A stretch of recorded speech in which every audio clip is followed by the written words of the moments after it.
আমার বড় ছেলে আমার নামে কেস করছে।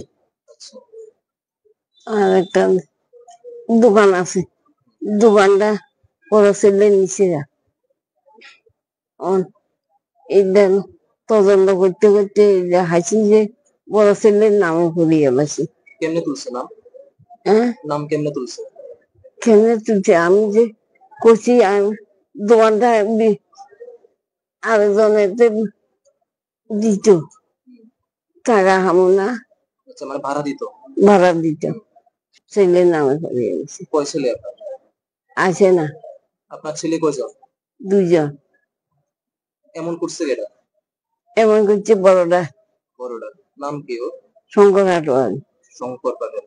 কি করে আপনার ছেলে? দোকান করতে আগে অন্তর দোকান এখন ভাড়া দিছে।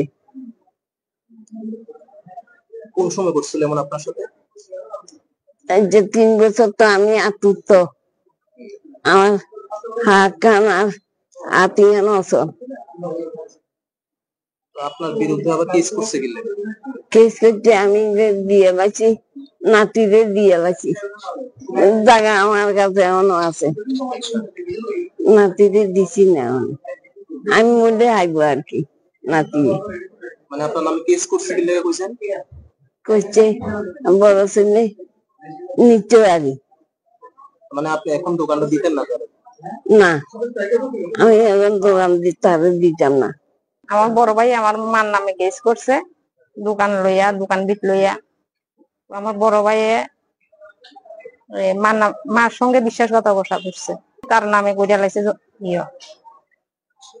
এখন কি মানে কেস করছে নাকি? হ্যাঁ, এরপরে মা যখন ভাড়া পাইতেছে না, তখন মা খোঁজ খবর নিয়ে দেখলো, আমরা সবাই খোঁজ খবর নিয়ে এফএমসির মধ্যে যাইয়া দেখি, মা যখন ভাড়া লাগিয়ে গেছি, যখন গেছি ভাড়া দিত না, দোকানদারে ভাড়া দিতাম না, তাদের নামে দোকান নাই, তাইলে কে এটা শঙ্কর ভাটারের নামে। তখন আমরা এবার এফএমসি খুঁজতে যাইয়া দেখি আসলে তার নামে করিয়া লাইছে। তখন কোর্টে আসার কারণ কি? কোর্টে আসছি মাননীয়া মার নামে আমার বড় ভাইয়ে কেস করছে, আমার নামও করছে, আমার ছেলের নামও করছে, কারণে মাননীয়া আজকে কেস কি লাগে করছে? কেস করছে আমার বড় ভাই মার নামে একটা আন্তর্জাতিক দোকান ছিল, এটা ঘর ভাড়া এগ্রিমেন্ট করবো কইয়া আমার বড় ভাইয়ের মার থেকে সই নিয়ে নিজের নামে করে দেয়।